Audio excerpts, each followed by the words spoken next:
Mexicanos y la Sociedad Mexicana de Ficología. Pues ya nuestro quinto evento, nuestra quinta charla.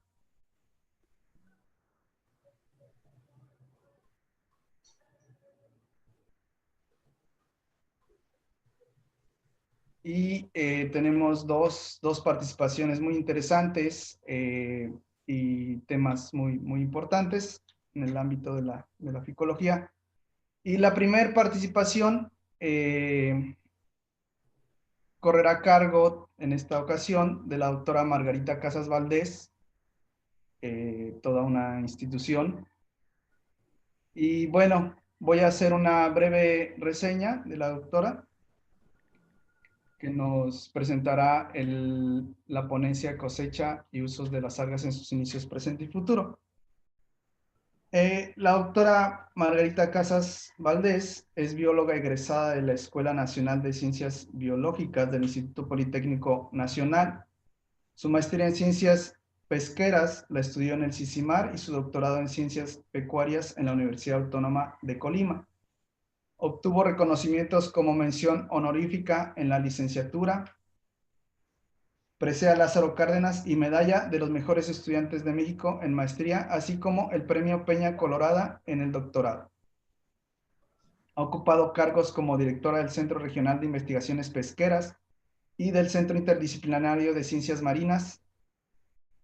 Como resultado de su labor de investigación y docente, ha dirigido 25 tesis de nivel posgrado, publicado 75 artículos científicos, capítulos del libro, editado 2 libros, más de 200 presentaciones en congresos, dictado más de 40 conferencias nacionales e internacionales.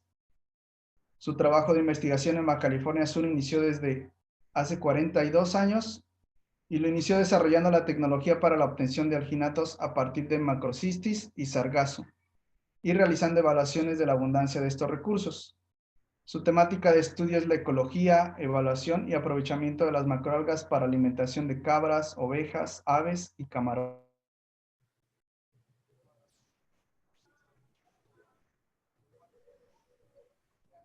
Por colaborar con nosotros en esta sesión y pues por aportarnos de su conocimiento. Muchas gracias, Tonatiu. Muchas gracias a la red de jóvenes psicólogos. Es un orgullo para los que estudiamos las algas desde hace mucho tiempo que ustedes se hayan organizado y tengan esta iniciativa. Buenas tardes a todos, jóvenes psicólogos no tan jóvenes y las personas que nos acompañan. Voy a comentarles brevemente sobre la cosecha, los usos de las algas en sus inicios, el presente y el futuro, y trataré de ser breve. Bueno, como ustedes saben, la recolección de las algas marinas es tan antigua como el origen mismo de las comunidades costeras. Hay algunas evidencias de las primeras épocas en que se empezaron a recolectar. Por ejemplo, en Monteverde, en Chile, se encontraron restos de 9 especies de algas en asentamientos humanos que datan de aproximadamente hace 14,000 años y que demuestran que los utilizaban con fines alimentarios y medicinales. Luego, con una antigüedad de 10,000 años, en Corea se encontraron también restos de algas en excavaciones arqueológicas.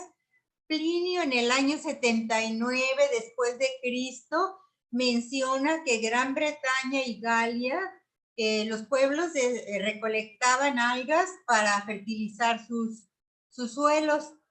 Posteriormente, en los siglos IV en Japón y en el siglo VI en China, ya se demuestra que utilizan las algas para alimentación. En el siglo VIII, los vikingos recolectaban las algas de la playa para utilizarlas para alimentación de ganado. Uy, no me deja avanzar. A ver, ahí está. Bueno, posteriormente, en los siglos XVI y XVII, En Europa empiezan a extraer la sosa para fabricar vidrio, jabón y pólvora.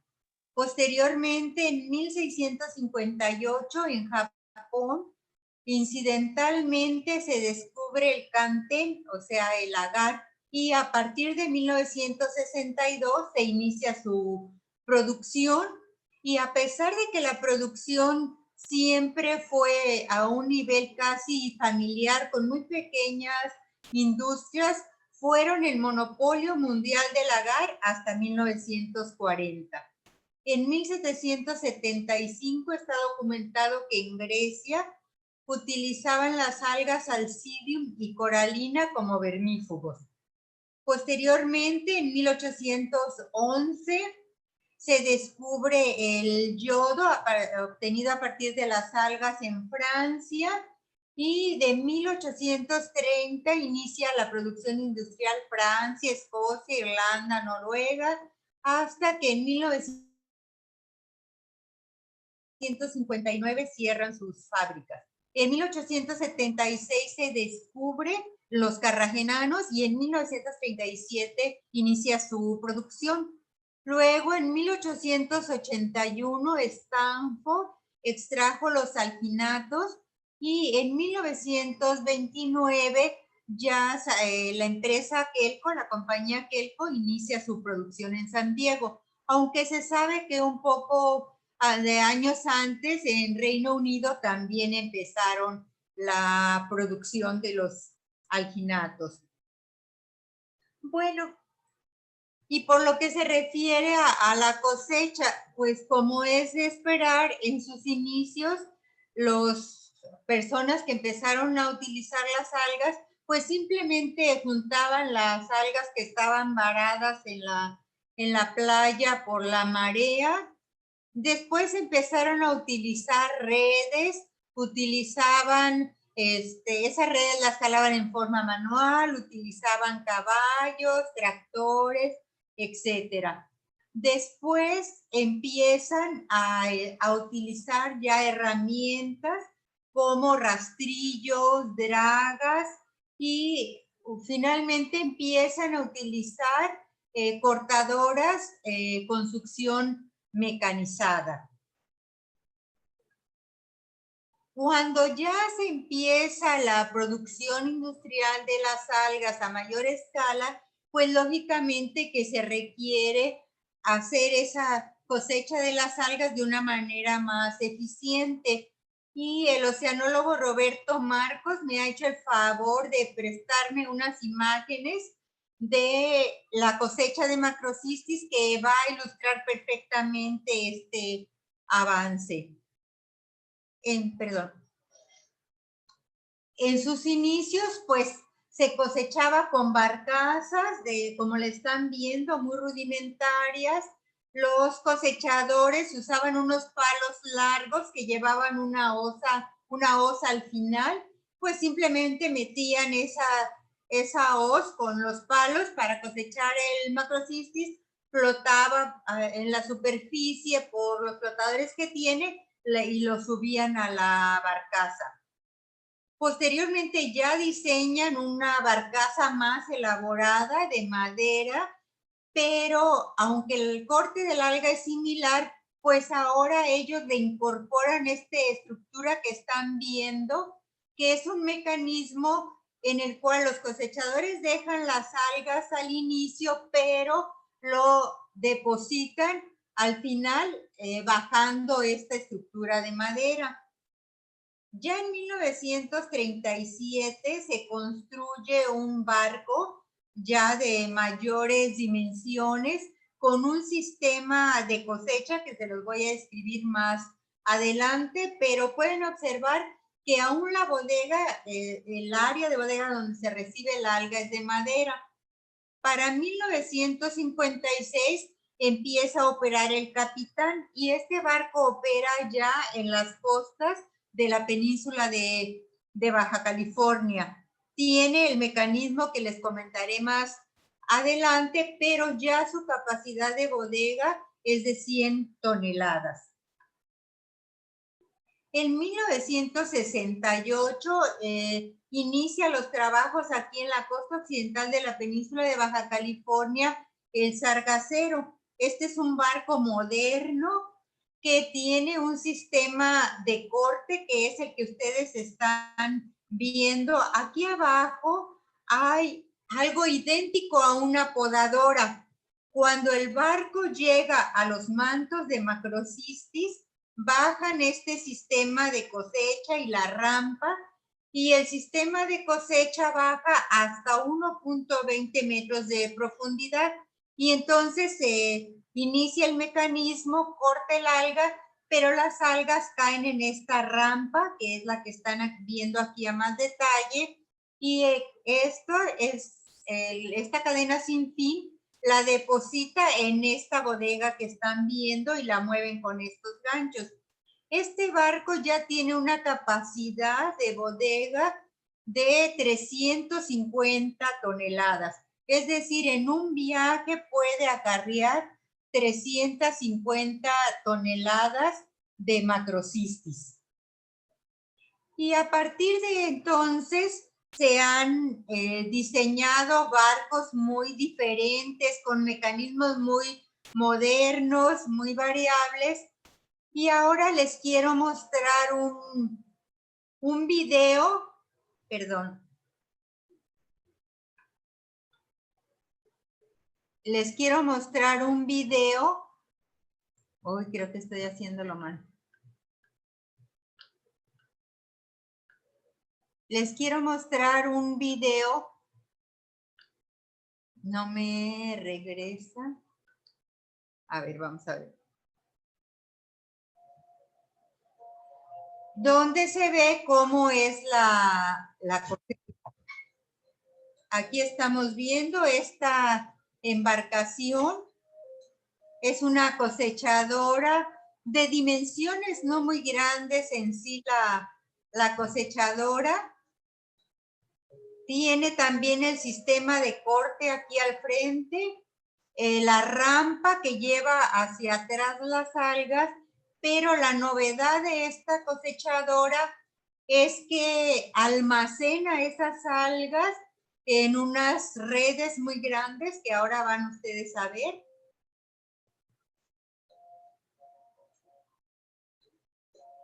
Aquí están las redes. Esta cosechadora las transporta a un barco de dimensiones muy grandes. Ahora está llegando al barco.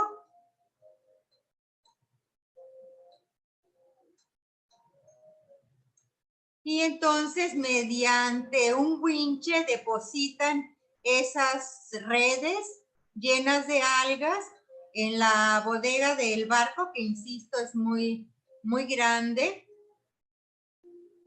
En este caso estamos hablando de la cosecha de Ascophyllum nodosum en Noruega.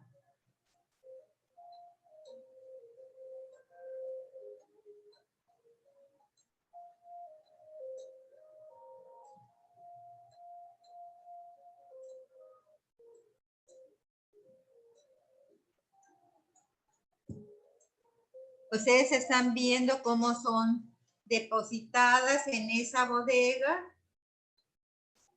y van colocando una de esas gigantescas redes tras otra, y el peso mismo del alga va haciendo que se amontonen una tras otra, que se disminuya el volumen y que se vaya eliminando la cantidad de agua. Posterior a eso, el barco se traslada a los muelles donde hacen la descarga. Bueno, entonces aquí estamos en lo moderno respecto a la cosecha. Ahora les quiero comentar algo que se me hace muy interesante, que es la evolución de la producción de agar. O sea, vamos a ver la parte industrial. Partimos de lo que ya me habíamos platicado, de que en 1658, de una manera incidental, se descubre cómo elaborar el cantén, que era como se llamaba antes, era el agar líquido. Se empieza la producción rústica, como ustedes están viendo aquí.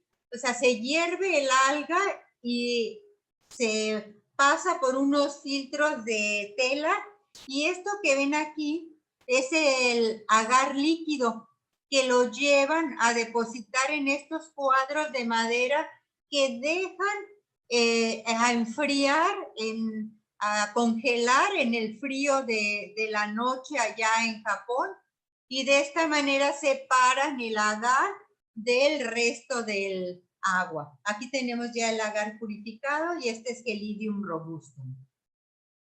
Bueno, pues yo considero que en el transcurso de 50 años, esta producción rústica de agar, que más bien fue a partir de 1940, ya da un giro muy alto con la incorporación de todas las nuevas empresas en los países hasta llegar a lo que están viendo ahorita. Esta es la empresa Hispanoagar en España, y vean las gigantescas fábricas que se tienen ahora, con equipos modernos, eficientes, con los procesos sumamente optimizados, reduciendo la cantidad de agua que se utiliza y aumentando la calidad.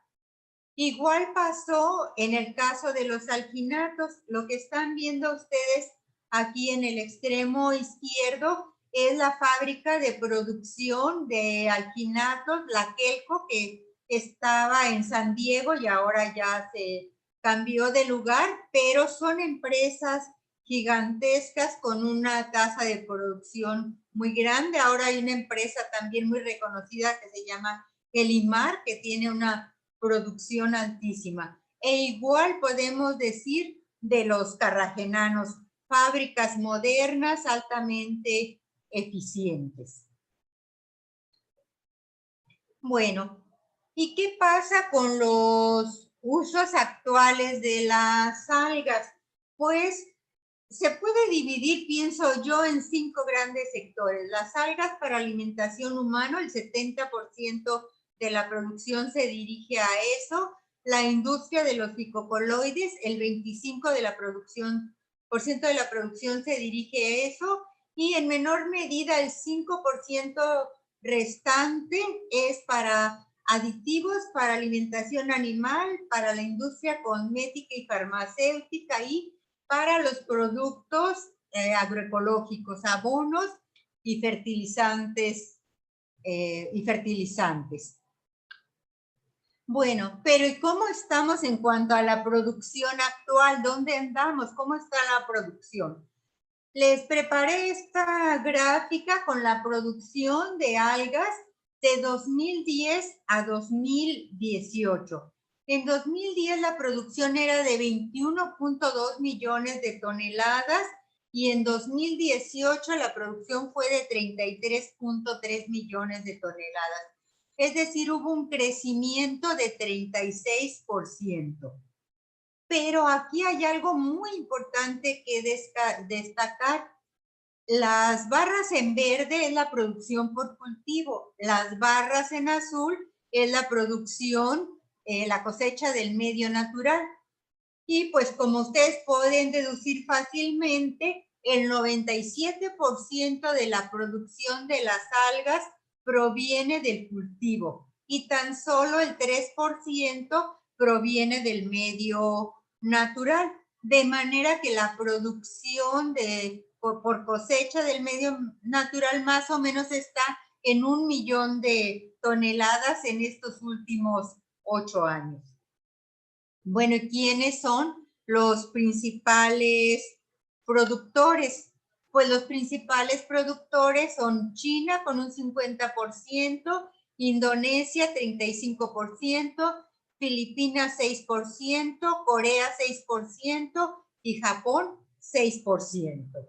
O sea, Asia. Como el 97% de la producción proviene de la acuacultura, pues me pareció importante mostrarles esta tabla, que es la tabla de producción acuícola de algas, para que ustedes vean que en 2016 el 35% de la producción de las algas cosechadas fue de euquema. El 27% de la producción fue de laminaria japónica. Y en orden de importancia le siguen Gracilaria, Undaria, Capaficus y Porfira.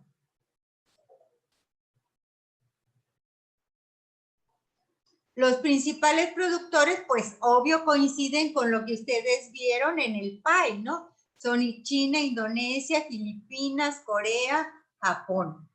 Latinoamérica solamente contribuyó con 1.2%, y de esa producción Chile contribuye con el 95% de la producción total. O sea, el resto de los países de Latinoamérica prácticamente no cosechamos algas, por cultivo.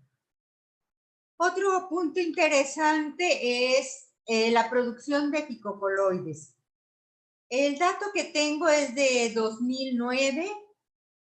En 2009 se produjeron 86,100 toneladas con un valor de más de $1,000 millones.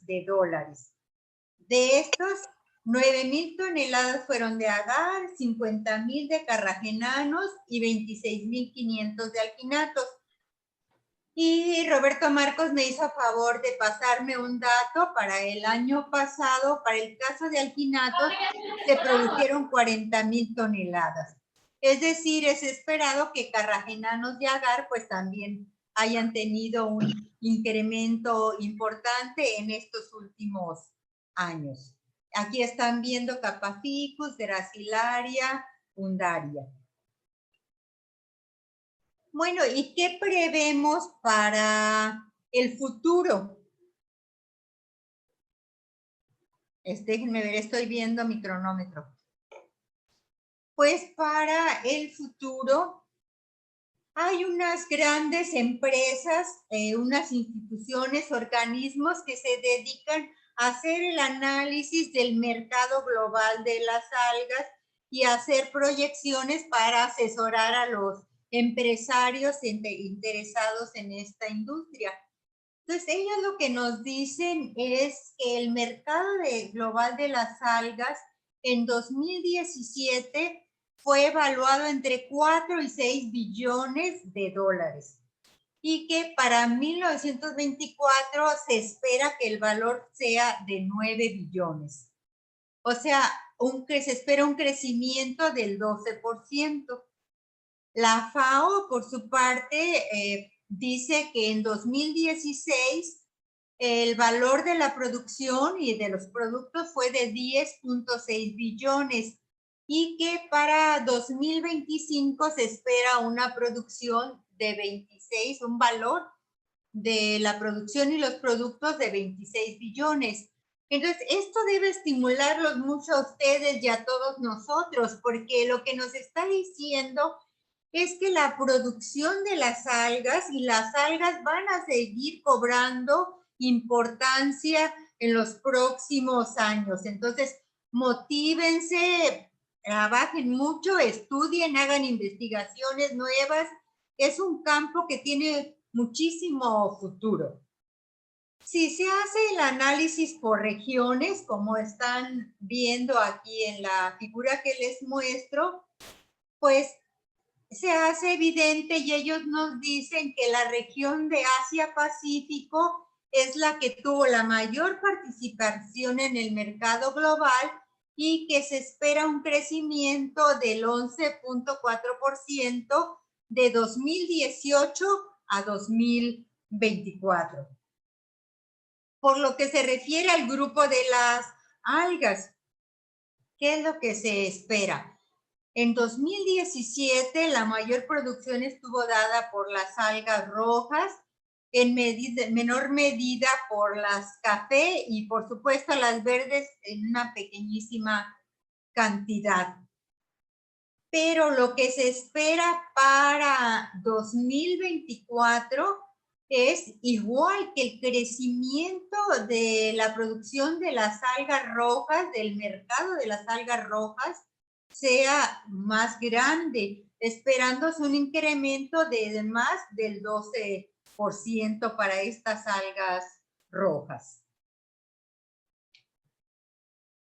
Y por aplicaciones, ¿qué es lo que nos dicen estos investigadores del mercado de las algas? Pues ellos lo que nos dicen es que de 2018 a 2024 se espera un crecimiento de un 13.5% para los psicocoloides. O sea, vamos a tener un crecimiento en los psicocoloides, pero también lo que nos muestra este gráfico es que evidentemente las algas para consumo humano van a seguir siendo las que se encuentren en mayor producción con un mayor mercado.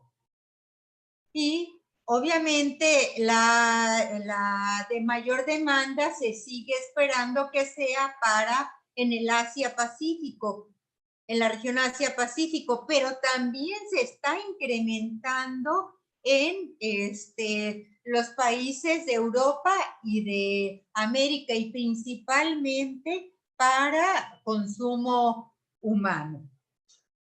Finalmente, les quiero comentar cuál es el futuro del uso de las algas, qué es lo que se prevé de la revisión de la bibliografía, de la revisión del mercado, etcétera. Bueno, pues un incremento muy grande va a ser en el uso de las algas como nutracéuticos, es decir, el consumo de las algas, pero ya con un interés más orientado a su valor como nutracéuticos, tanto en estado natural como sus polisacáridos. Y algo que les quiero enfatizar es que es muy importante el consumo de las algas porque promueve el crecimiento y la protección de la flora intestinal benéfica, porque aumenta el volumen de las heces, porque ustedes saben que las algas son altamente higroscópicas y eso hace que se incremente el tránsito intestinal. Se disminuye el riesgo del cáncer del colon. Las algas actúan como hipoglucemiantes, es decir, disminuyen el contenido de azúcar y son hipocolesterolémicas. Otro gran uso que se prevé es para aplicaciones biomédicas por los compuestos bioactivos que tienen las algas, los fluorotaninos, carotenoides, fucoidán, esteroles, etcétera. Pueden utilizarse para prevenir enfermedades como cáncer, artritis, diabetes, hipertensión.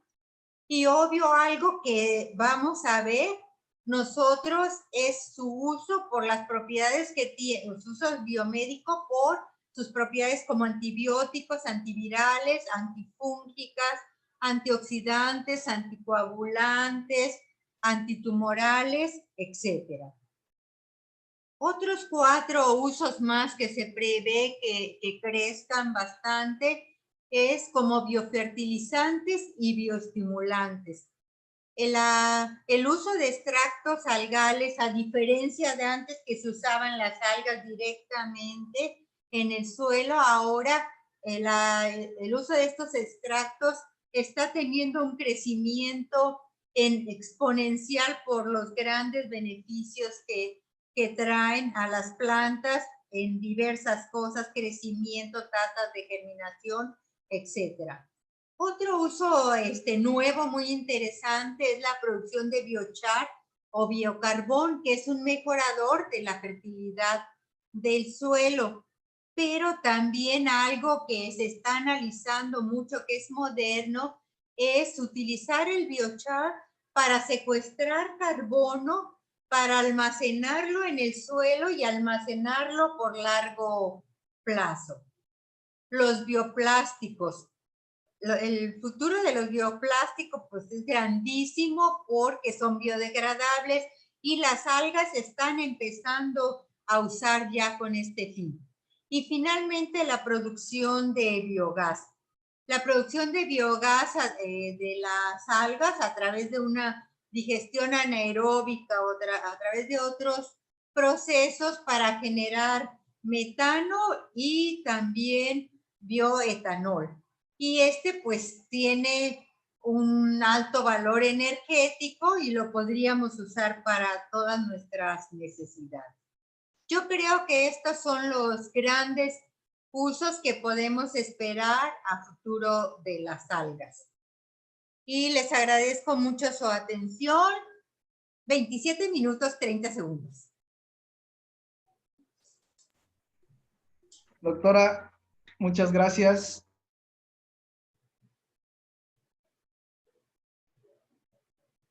Sí, Donatiu, gracias a ustedes por escucharme. Una sin duda y que usted maneja a profundidad, ¿no? Este tema, justo ayer platicaba con unos chicos de acuacultura, también tratando de meterles esta inquietud, y platicaba de algunos números que usted mostró aquí que están disponibles en la FAO, y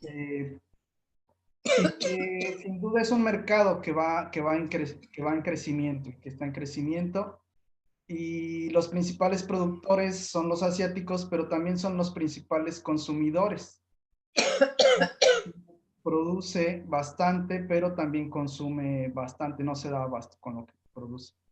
Entonces ahí hay oportunidades. Y México, debido a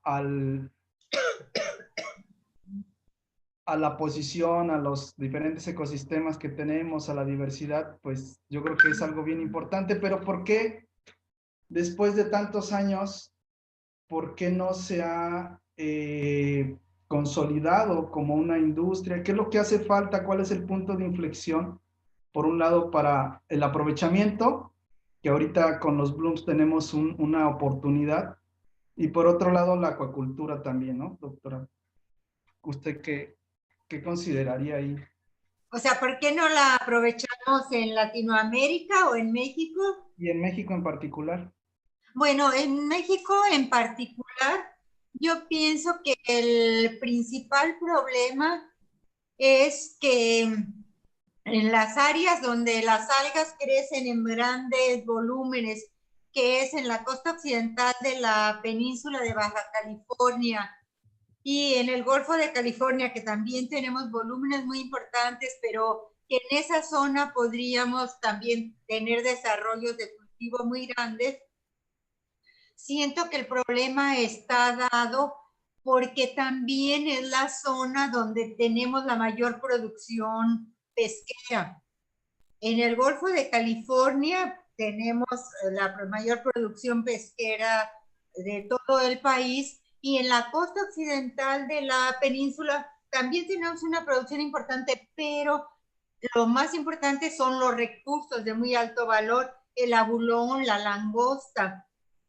Entonces, esto es lo que pienso yo que ha hecho que los que viven en la zona, que son los pescadores ribereños o los empresarios relacionados con la pesca, pues como no se tiene el mismo margen de ganancia que se puede tener con el abulón o con la langosta, o con la pesca de la sardina, o con la pesca de la anchoveta, o del camarón, o con el cultivo del camarón, que ahí sí el margen de ganancia es muy grande. Entonces siento que esto es lo que no los incentiva a voltear hacia las algas, pero yo creo que lo vamos a ver. Yo creo que nosotros sí vamos a ver que en México y en Latinoamérica, así como Chile, se va a voltear a la producción de las algas por la simple y sencilla razón de que el valor económico que están adquiriendo las algas es altísimo. El costo del nori, el costo de esas algas que se utilizan principalmente para alimentación humana, está subiendo muchísimo en el mercado. Entonces, cuando ellos vean que la producción de porfira o la producción de otras especies de algas que pueden ser utilizadas para alimentación humana les deja un margen de ganancia grande, en ese momento se van a volcar, pienso yo. Y acuérdense que ahorita Europa y Estados Unidos, Canadá, la población está volteando a alimentarse de las algas por las propiedades nutracéuticas. Entonces pienso que eso va a ser el disparador en México y en América Latina, y que nosotros lo vamos a ver con mayor razón ustedes. Claro, doctora. Y tendrá que haber mucho empleo para ustedes, los psicólogos.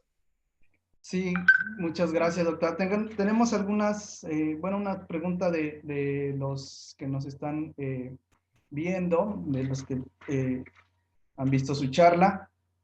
Y pues obviamente sale a la luz el problema que es ahorita mediático de las arribazones de sargazo. María Quintal nos pregunta que qué usos podría tener el sargazo.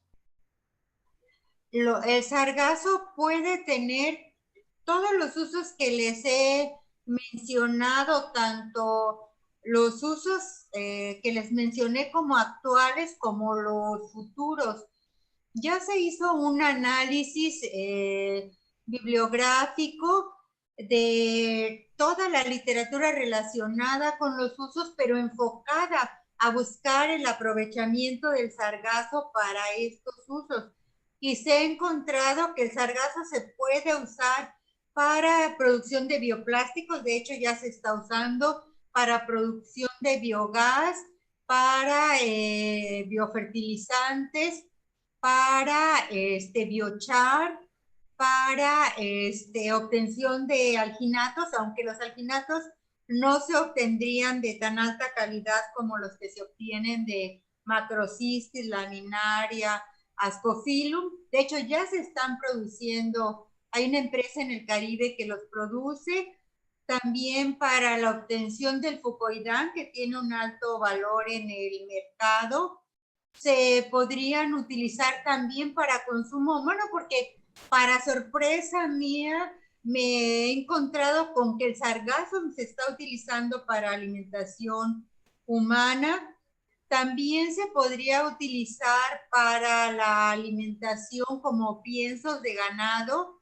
Ahí solamente hay que hacer un análisis y para alimentación humana un análisis más exhaustivo de su composición química, porque mediáticamente se ha, pienso yo, sanitizado mucho, satirizado mucho por el contenido de arsénico, que sí tiene, o sea, eso no hay que evadirlo, pero realmente se necesita hacer un diseño de muestreo muy sólido, de amplia envergadura geográfica, para definir realmente el contenido de arsénico, y no olvidar que cada especie animal tiene una capacidad para la cantidad de arsénico y de otros metales y elementos que puede usar en la alimentación, y también dependiendo de el porcentaje que se va a incorporar a la dieta de ellos y al consumo humano. No, pues sí, muy interesante y definitivamente es una oportunidad, ¿no? de aprovechamiento, las floraciones, los florecimientos y que no solo ocurre en el Caribe, también ocurre en otras regiones del país. Pues no sé si quiera concluir con algo, le agradecemos mucho, doctora, que nos haya acompañado y que nos haya ilustrado con esta. Agradecerles porque es un gusto estar con ustedes, volver a felicitarlos por esta iniciativa y motivarlos para que sigan estudiando las algas. Las algas son un recurso importantísimo, ya vieron el futuro, ya vieron lo que los mercados pronostican de crecimiento, y ahí vamos a estar nosotros también en esos mercados, y van a hacer falta muchos psicólogos jóvenes, porque hay muy pocos en general, y en este país pues mucho menos. Muchísimas gracias. Muchas gracias, doctora, y pues le agradecemos nuevamente. Bueno, pues ahora vamos a pasar a nuestra segunda charla. Nada más le agradeceríamos, doctora, que para que deje de compartir pantalla. Y pasamos a la siguiente charla, Ahora que déjame ver cómo dejo de compartir, creo que aquí. sí, Ya, doctora. ¿verdad? Muchas gracias. Muchas gracias. Y bueno, pues por ahí también le manda la doctora Lisa Servier felicidades. La doctora Eliana también. Muy interesante tema y muy importante por ser el recurso del futuro. Yo también diría que es del presente para un mejor futuro. Pero bueno. Y bueno, a lo que sigue ahora, le agradecemos mucho a los que nos están viendo a través de Zoom y a través de Facebook, de la página de la red. Les mandamos un saludo. Y ahora toca la oportunidad de Stephanie Revilla Lozano. Lo gano. ¿Cómo estás? Bien, bien, gracias. Gracias por la invitación, en serio. No, de que a ti muchas gracias por colaborar con este proyecto, por estar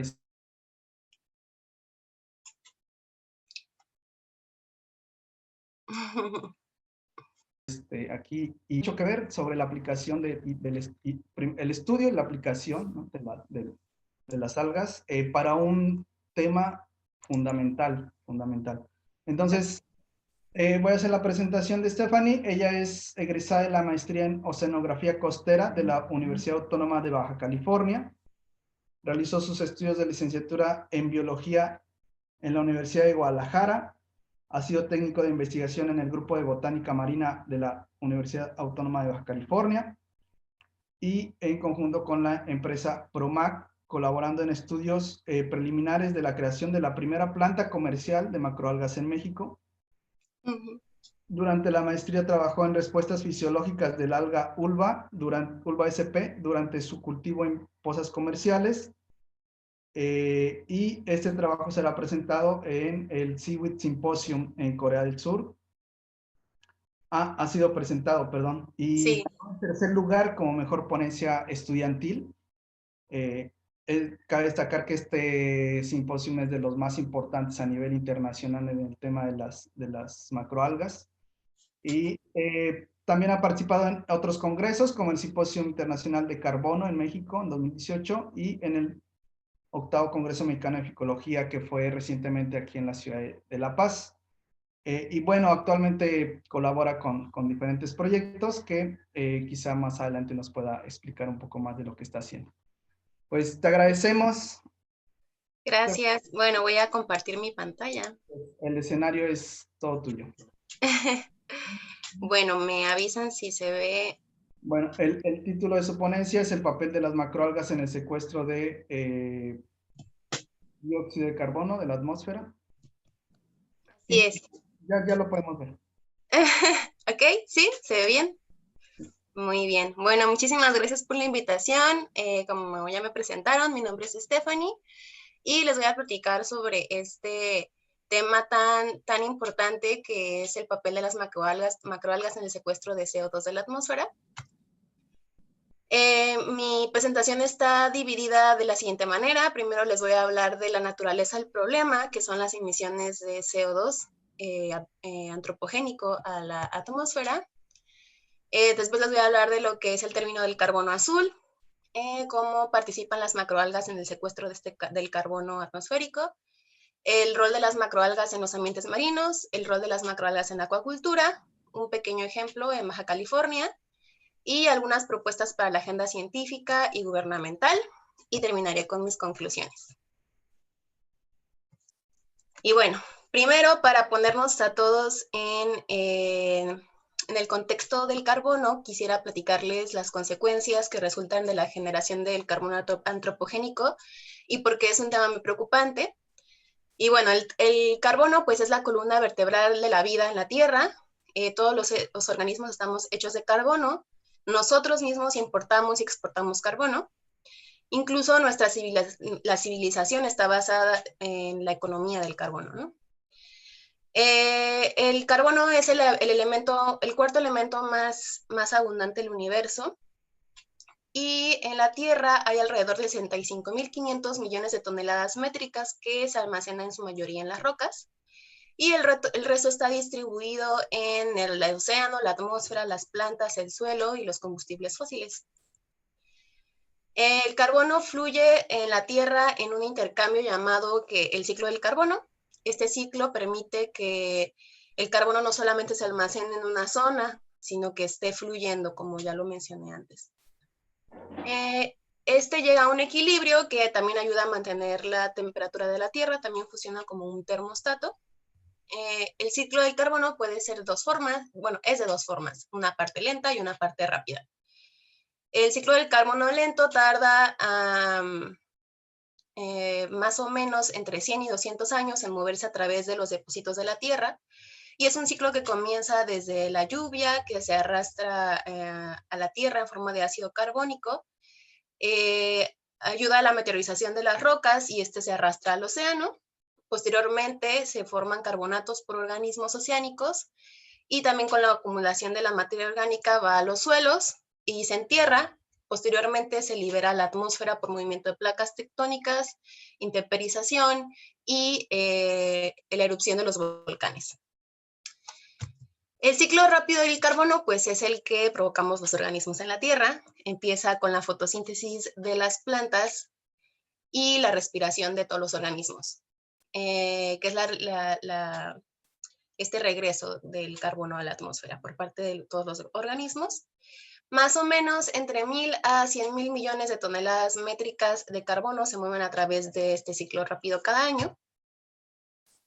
Y bueno, si no se alteran estos ciclos rápidos y lentos, el carbono mantiene una concentración estable en la atmósfera, en la planta y en la tierra, etcétera. Pero cuando algo cambia en algún depósito, repercute en todos los demás. Y bueno, ¿qué pasó? Pues chan chan, llegamos nosotros a perturbar este ciclo quemando combustibles fósiles, talando bosques y selvas, donde se almacenaba este carbono para implementar la agricultura, la ganadería, etc. Para ponernos en contexto, los volcanes emiten entre 130 a 300 millones de toneladas métricas de dióxido de carbono al año. Nosotros, con la quema de combustibles fósiles, más o menos unas 30.000 millones de toneladas de dióxido de carbono por año. Esto es de 100 a 300 veces más que los volcanes.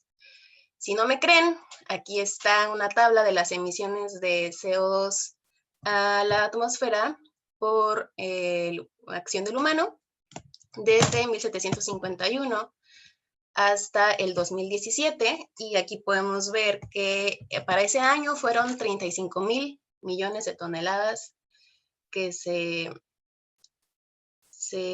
pasaron a la atmósfera ese año, ¿no? Está preocupante. Ay, lo siento. Y bueno, la acumulación de carbono provoca, entre muchas otras consecuencias, dos problemáticas preocupantes principales. La primera, pues, es el calentamiento de la Tierra por el efecto invernadero debido al exceso de carbono en la atmósfera. Y el segundo es la acidificación de los océanos por la disolución de este exceso de carbono en los océanos y el exceso de formación de ácido carbónico. A corto plazo, estas dos problemáticas pueden ocasionar cambios catastróficos en el ambiente, cambios en las comunidades naturales y hasta graves consecuencias sociales y económicas. Es por esto que los científicos y los gobiernos están planteando soluciones para la reducción de este exceso de emisión de CO2, y se quiere poner especial atención en hábitats donde este carbono es capturado. Y dentro de estos hábitats, el océano juega un papel vital para regular el ciclo global del carbono, donde se albergan importantes depósitos de este elemento. Y es aquí donde viene el término del carbono azul. ¿Qué es el carbono azul? ¿De qué se trata? Pues el carbono azul se refiere al secuestro del carbono del océano principalmente en hábitats costeros con vegetación, donde incluyen principalmente manglares, pastos marinos y marismas. Aquí el CO2 atmosférico se fija y se almacena como biomasa estable, principalmente en las raíces, donde la materia orgánica se queda atrapada en los sedimentos y se almacena a largo plazo. Se ha calculado que los productores primarios marinos aportan al menos el 50% de la fijación de carbono en el mundo y puede representar hasta 71% de todo el almacenaje de carbono en los sedimentos oceánicos. Y bueno, este término de carbono azul se acuñó para poder implementar estrategias de protección a estos hábitats que son tan importantes. Pero, ¿qué pasó con las macroalgas? ¿Por qué nadie las incluyó ahí? Si generan grandes cantidades de biomasa y tienen tan altas tasas de crecimiento, ¿quién les hizo el feo? ¿Por qué no las quieren? Estos son organismos muy importantes y maravillosos, entonces tenemos que saber por qué, ¿no? Y bueno, los argumentos en contra es principalmente que las macroalgas no tienen raíces verdaderas. Esto implica que no se entierre el carbono en los sedimentos. Además,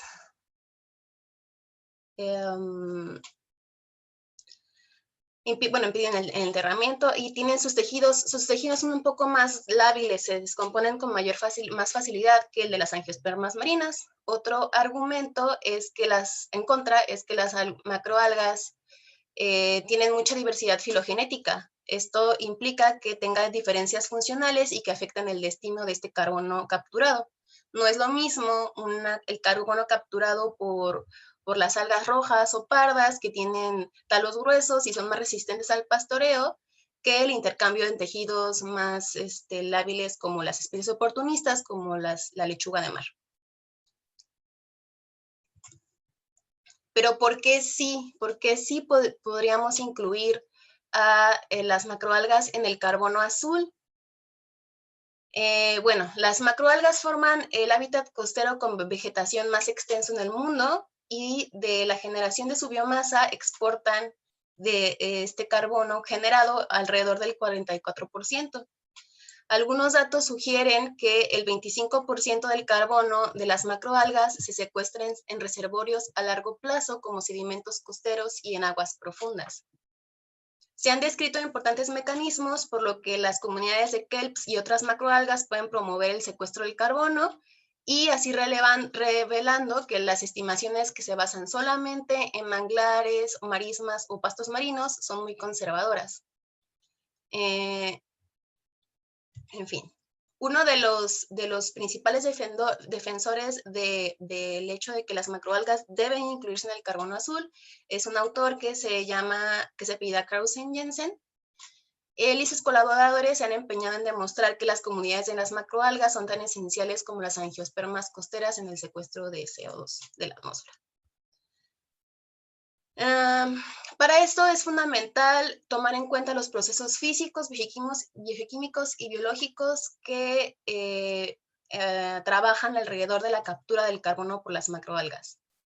Una de las características más importantes a considerar en las macroalgas para el secuestro de carbono es que estas se transportan a grandes distancias fuera de su sitio de origen, que principalmente son costeros, aunque hay sus excepciones como las macroalgas del mar de los Sargazos. Pero en fin, los mecanismos de flotabilidad que tienen algunas algas hacen que se vayan mar adentro y se transporten varios kilómetros hacia el océano, ¿no? Posteriormente, estos se unen por procesos físicos y finalmente llegan a aguas profundas o quedan en el sedimento atrapados, y es ahí donde el carbono queda secuestrado.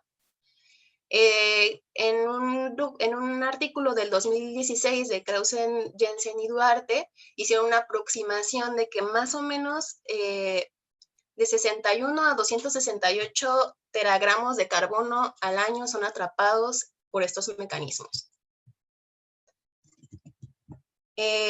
Ortega en el 2019 y sus colaboradores publicaron este artículo que es extremadamente interesante, me pareció muy interesante.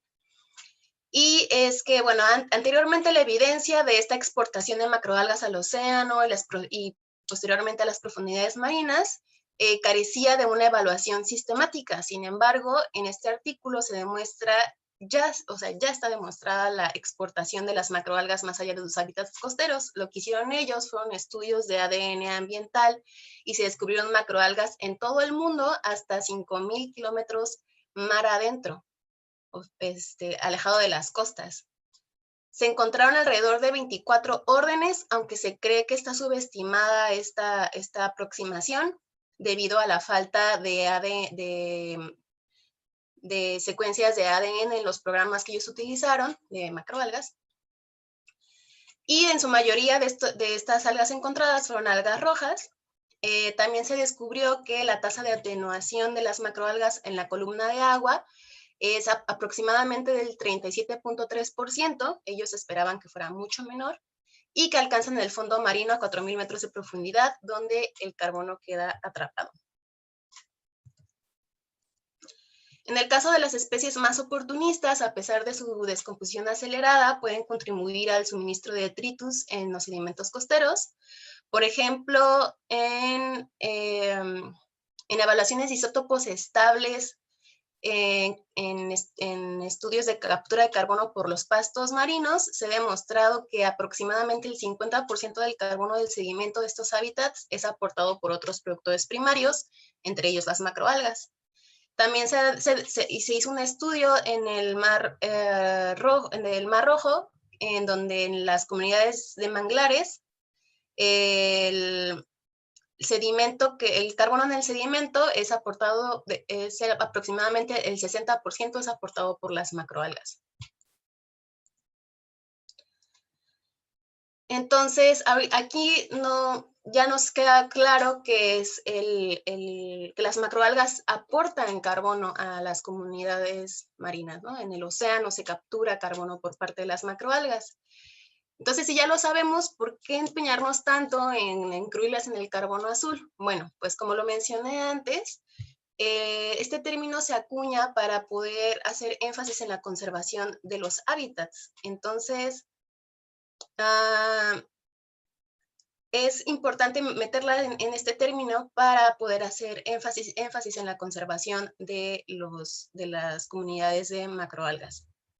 Además, nos podría ayudar a contabilizar cuál es esta contribución de carbono que atrapan las macroalgas, ¿no? Serían estudios mucho más serios para apoyar programas de mejoramiento y de conservación, y también reducir actividades que conduzcan a la disminución de estas comunidades. Entre ellas podría ser la reducción de la eutrofización, y otras cosas que nublen que disminuyan la penetración de luz en la columna de agua. También gestión de la captura de las poblaciones de macroalgas, limitar la pesca de arrastre, entre otras actividades que podrían afectar a las comunidades de macroalgas. Además, la captura de carbono, además de esta captura de carbono, pues las macroalgas tienen otros grandes beneficios dentro del marco de carbono azul y la resiliencia al cambio climático. Entre ellas es que reducen la fuerza del oleaje y de las tormentas y por lo tanto reduce las alteraciones físicas en las costas, promueven la sedimentación, proporcionan refugios de pH elevado a los calcificadores vulnerables a la acidificación del océano, y además es suministro de alimento y refugio para las pesquerías. Y bueno, por otro lado, también se ha considerado que la acuacultura puede ser también un importante sumidero de carbono.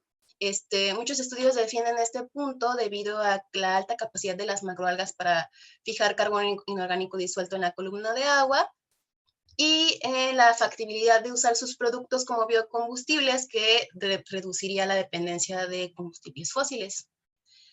Se tiene evidencia que las tasas de incorporación de carbono inorgánico disuelto de distintas especies de macroalgas pueden superar a la de pastos marinos y otras especies terrestres cultivables como el maíz.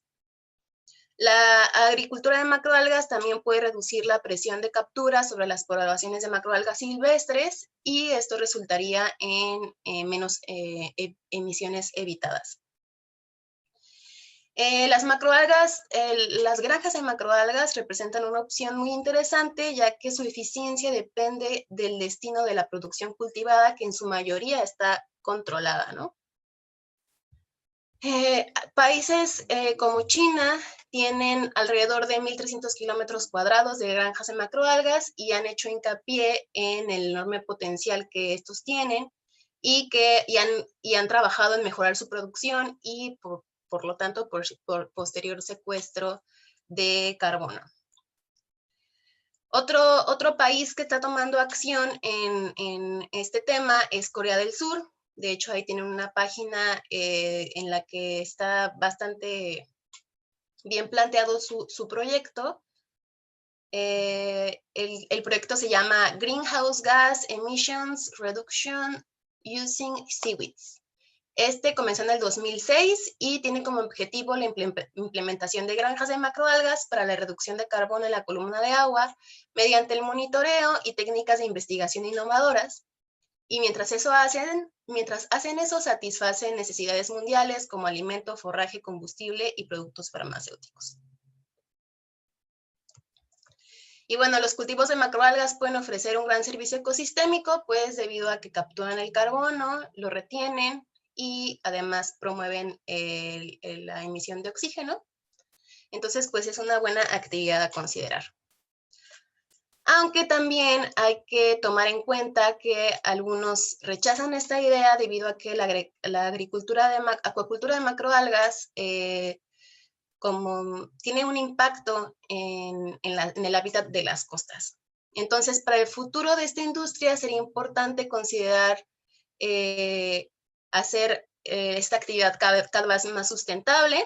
Un enfoque útil es introducir a la acuicultura multitrófica integrada, donde el cultivo de macroalgas se hace en paralelo con el cultivo de peces o mariscos para mejorar la liberación de nutrientes al medio ambiente y mejorar la calidad del agua. Otra propuesta común es la implementación de granjas de macroalgas en mar abierto y así reducir el impacto en las comunidades costeras.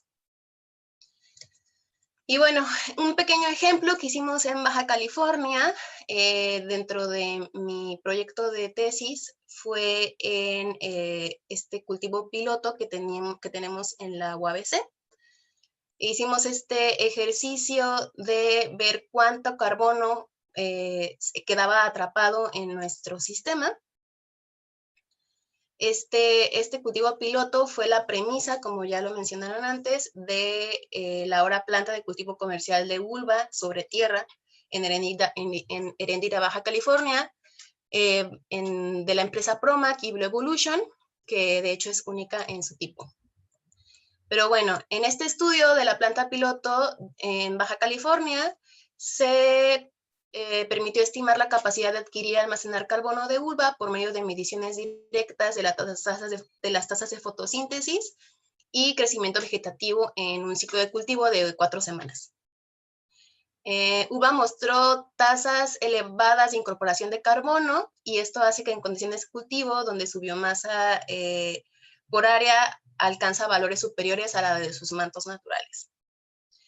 En una aproximación, los cultivos de uva pueden suponer un almacén de más o menos 2.4 toneladas de carbono por hectárea y dicho valor se encuentra en algunos rangos cuantificados en otros cultivos terrestres y en sistemas marinos.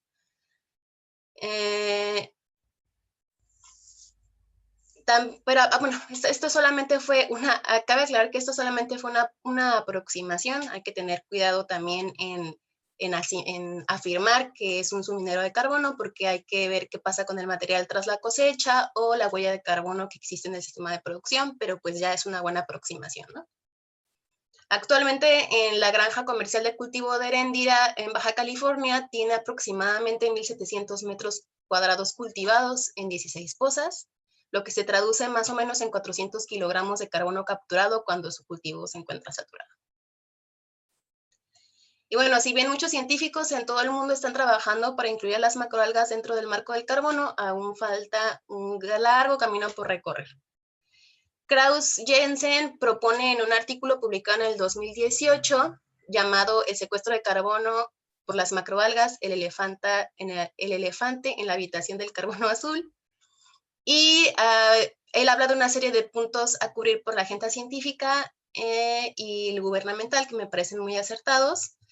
Dentro de la agenda científica dice que se deben desarrollar herramientas confiables para tomar huellas digitales de la contribución de las macroalgas en los sitios de sumidero de carbono oceánico más allá de los hábitats. También se falta evidencia de campo derivada de estas herramientas anteriores de tasas de enterramiento por las macroalgas y dónde están estos sitios exactamente, ¿no?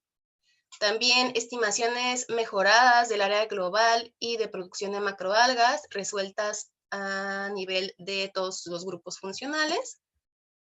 Y estudios que brinden evidencia de los efectos en las prácticas de manejo en términos de protección, mejora del área y producción de macroalgas para el secuestro de carbono más allá de su hábitat. En cuanto a la agenda gubernamental, dice que es necesario crear un sistema de certificación de las emisiones de CO2 evitadas y o secuestradas mediante el mejoramiento, la protección y la restauración de hábitats y cultivos de algas. Revisar los esquemas de acreditación para incorporar a las macroalgas en el secuestro de carbono y establecer mecanismos justos de distribución del carbono secuestrado por las macroalgas en los sumideros profundos que son compartidos por las naciones participantes y ellas también participen en esta contribución. Y bueno, dentro de las conclusiones, que saqué 4 conclusiones principales y una pues es que ya está demostrado que las macroalgas contribuyen en gran medida al secuestro de carbono en los océanos. Es importante incluirlas en el marco del carbono azul para que se desarrollen proyectos para su manejo, conservación y de estas comunidades. La acuacultura puede ser un potencial suminero de carbono, pero hay que considerar que esta actividad se haga de la forma más sustentable posible y amigable con el ambiente. Y ya, sería todo. Muchísimas gracias. Bueno, pues muchas gracias. Súper interesante el tema.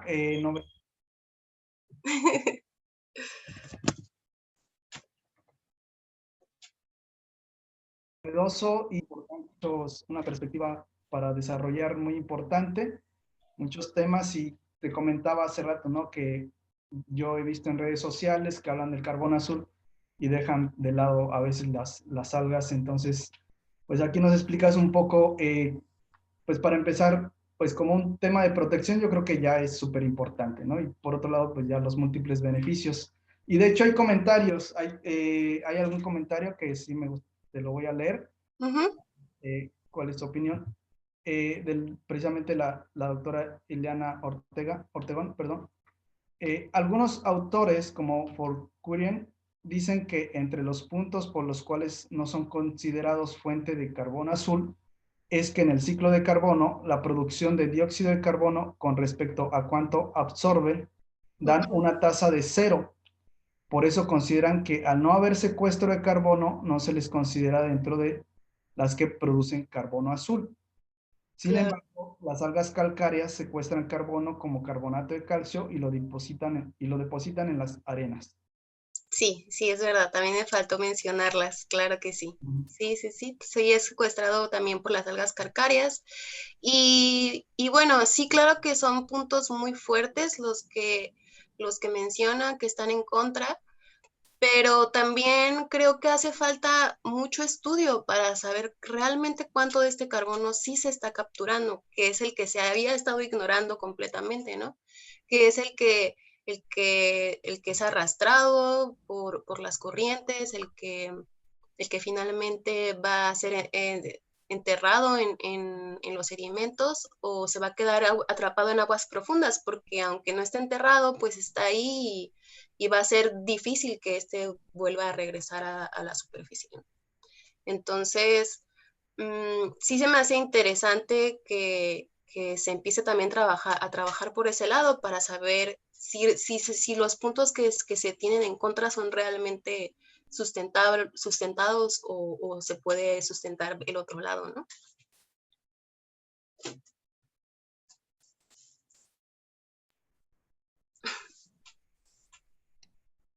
Sí, una disculpa, me quedé Sí, porque tenemos viento y aquí creo que está causando problema, ¿no?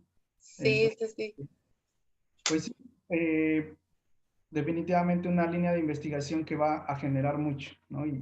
Pues ahí está el debate y pues hace falta mucho por conocer y que tiene Así- que ver también con eso, ¿no? Por ejemplo, lo de la acuacultura que mencionabas, por lo que veo en Asia, las grandes extensiones de acuacultura son maricultivos, ¿no? A diferencia de algunas opciones que ya se están haciendo como cultivos inland, Ujú. que representa que se utilicen menos insumos y menos energía y todo esto, ¿no? Entonces, valorar también qué es lo que qué alternativas podemos elegir. Así es. Pues muchas gracias. Parece ser que no tenemos más comentarios y pues te agradecemos el llamado que hayas atendido y que hayas presentado esta No, muchas gracias a ustedes también. y que participes en la red y que participes aquí con nosotros en el Fico Café, ¿no? Claro que sí, Pues claro te que sí. agradecemos y pues seguimos pendientes para más información y más adelante pues espero que pues también sigas participando. Claro que sí, cuando ustedes gusten. Muchas gracias. Y también para todos los que nos están viendo, estudiantes, investigadores, pues ya saben que aquí está abierto el foro. Ya tenemos varias sesiones programadas para diciembre, para enero. Eh, entonces va a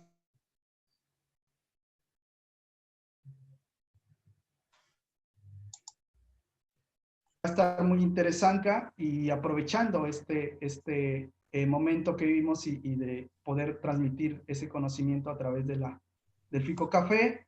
Y pues agradecemos a todos los que nos estén viendo. Un anuncio salió recientemente el último número de Simbela. Este es la revista, el órgano de difusión de la Sociedad Mexicana de Ficología. Es el volumen 6, número 2. Y para que se dé una vuelta, pueden entrar a través de simbela.mx o también a través de la página de la Sociedad Mexicana de Ficología. Entonces, también la invitación para que puedan participar y hacer un poco más llamativa la revista, con artículos originales de divulgación, comentarios, metodologías, resúmenes de tesis incluso, a todos los que han egresado licenciatura, maestría y doctorado. Es una buena manera de difundir nuestra investigación. Entonces, ahí queda la invitación, también la invitación a que nos sigan viendo, que sigan las redes sociales de la red de jóvenes psicólogos mexicanos, la página de Facebook, el canal de YouTube, que es donde estamos subiendo los videos del Fico Café que pueden ustedes consultar en cualquier otro momento, ¿no? Y para que le den seguir, le den like. Y no sé si nos queda algún otro anuncio. Creo que pues les agradecemos nuevamente a todos los que nos hayan sintonizado a través de este medio. Gracias a Steph por compartir esta tarde conmigo. Estuvo muy su plática y es muy incentivante es poder estar con jóvenes compartiendo un foro con jóvenes como tú. Muchísimas Gracias, felicidades. igualmente, doctora. Muy interesante su plática. Igual a tuya, muchas gracias. Hasta luego. Bueno, bye bye. Pues nos despedimos y nos vemos en la próxima sesión. Estén pendientes a través de las redes para las invitaciones respectivas. Muchas gracias. Bye. Bye.